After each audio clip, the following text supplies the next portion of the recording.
Hubungan antara Syiah dan Nahdlatul Ulama atau NU merupakan topik yang kompleks, mencakup aspek sejarah, ideologi, politik, dan sosial. NU sebagai organisasi Islam terbesar di Indonesia memiliki pengaruh besar dalam kehidupan umat Islam. Sementara Syiah meskipun minoritas, terus berusaha mendapatkan tempat dalam lanskap keislaman di Indonesia.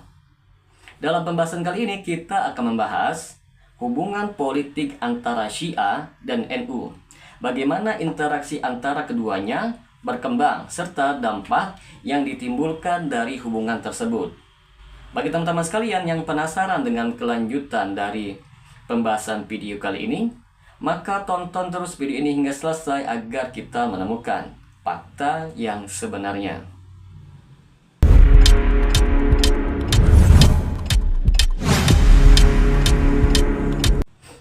Assalamualaikum warahmatullahi wabarakatuh. Jumpa lagi dengan saya Rio Mulyadi di channel Manhaj Dakwah. Pada episode kali ini kita akan membahas tentang hubungan politik Syiah dan NU. Sejak berdirinya pada tahun 1926, NU dikenal sebagai organisasi Islam yang menganut paham Al-Sunnah wal Jamaah dengan fikih berbasis mazhab Syafi'i dan akidah Asy'ariyah dan tasawuf Al-Ghazali serta Junaid Al-Baghdadi. NU dikenal sebagai organisasi Islam yang moderat, terbuka terhadap perbedaan, serta lebih fokus kepada dakwah dan pendidikan keislaman. Teman-teman sekalian, Syiah mulai berkembang di Indonesia sejak era 1970-an dan semakin kuat pengaruhnya setelah revolusi Iran tahun 1979. Banyak mahasiswa Indonesia yang belajar di Iran kembali dengan membawa paham Syiah. Beberapa tokoh Syiah juga aktif dalam berbagai organisasi Islam dan berusaha mencari legitimasi dari kelompok Islam yang lain, termasuk NU. Di sini ada hal yang menarik, teman-teman sekalian. Hubungan politik NU dan Syiah sudah mulai sejak periode Orde Baru hingga Reformasi. Pada masa Orde Baru, hubungan antara NU dan Syiah masih dalam batas kewaspadaan. NU sendiri berada dalam posisi berseberangan dengan pemerintah Soeharto yang cenderung mengontrol ketat organisasi keislaman. Pada saat yang sama, pemerintah Soeharto juga membatasi perkembangan Syiah, meskipun tidak secara terbuka. Namun, di kalangan elit NU ada beberapa tokoh yang mulai menunjukkan ketertarikan terhadap pemikiran Iran pasca revolusi Islam.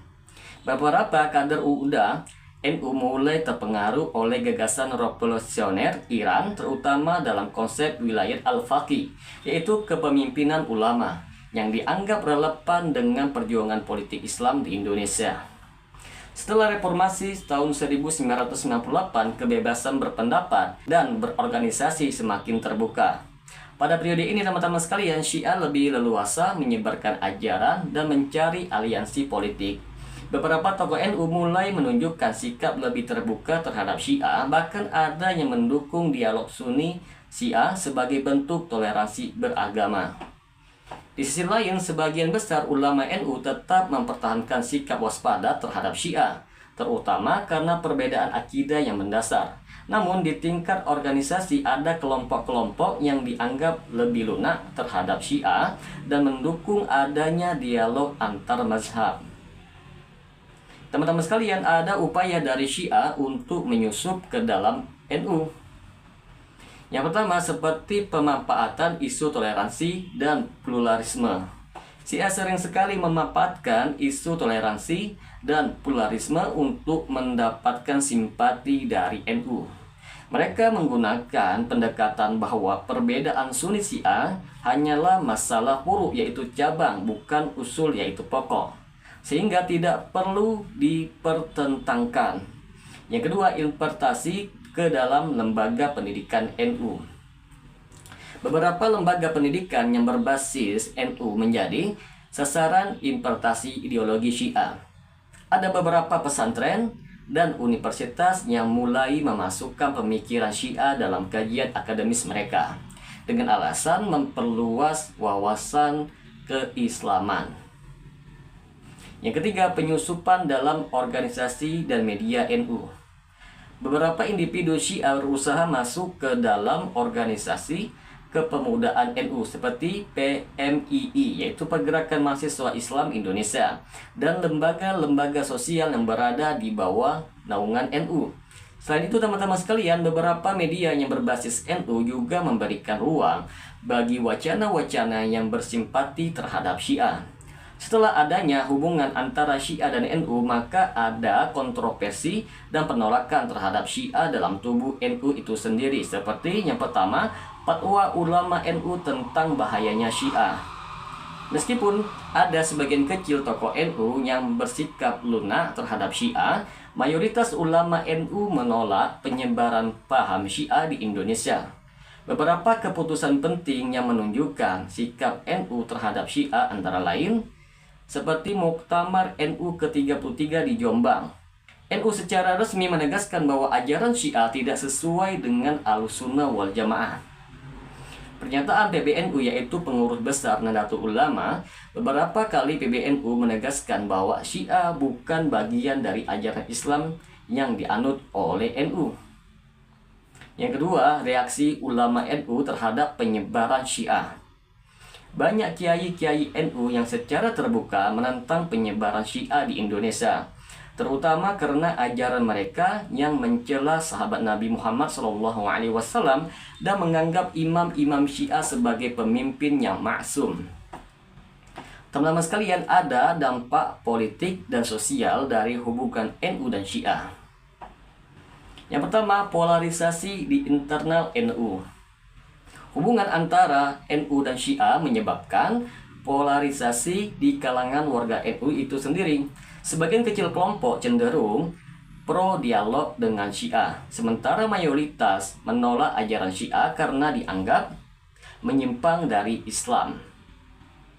Yang kedua teman-teman sekalian, upaya Syiah memanfaatkan NU untuk kepentingan politik. Syiah mulai mencoba mencari perlindungan politik melalui NU, terutama dalam isu kebebasan beragama dan hak minoritas. Mereka berusaha menjadikan NU sebagai perisai agar tidak mendapatkan tekanan dari kelompok Islam yang lain, yang lebih tegas dalam menolak Syiah. Yang ketiga, potensi perpecahan di umat Islam. Hubungan antara NU dan Syiah berpotensi menimbulkan perpecahan di kalangan umat Islam di Indonesia. Jika NU tidak waspada, ada kemungkinan teman-teman sekalian bahwa Syiah akan semakin menyebarkan pengaruhnya di tengah masyarakat Muslim Indonesia. Maka dapat kita simpulkan di sini teman-teman sekalian, hubungan politik antara Syiah dan NU adalah sesuatu yang kompleks. Meskipun ada upaya dari sebagian kelompok dalam NU untuk menjalin dialog dengan Syiah, mayoritas ulama NU tetap menolak ajaran Syiah karena bertentangan dengan ajaran Ahlussunnah wal Jamaah. Syiah menggunakan berbagai cara untuk menyusup ke dalam NU, mulai dari pemanfaatan isu toleransi, importasi ke lembaga pendidikan, hingga masuk ke dalam organisasi kepemudaan NU. Oleh karena itu teman-teman sekalian, umat Islam harus waspada terhadap strategi Syiah dalam menyebarkan pengaruhnya. Sebagai umat Islam yang berpegang teguh pada ajaran Ahlussunnah wal Jamaah, kita harus tetap menjaga kemurnian ajaran Islam dan tidak mudah terpengaruh oleh propaganda yang mengaburkan perbedaan mendasar antara Sunni dan Syiah. Semoga dengan sedikit penjelasan ini dapat memberikan manfaat bagi teman-teman sekalian. Dan apabila channel ini dapat memberikan manfaat bagi teman-teman sekalian, silahkan subscribe dan share. Semoga bermanfaat. Assalamualaikum warahmatullahi wabarakatuh.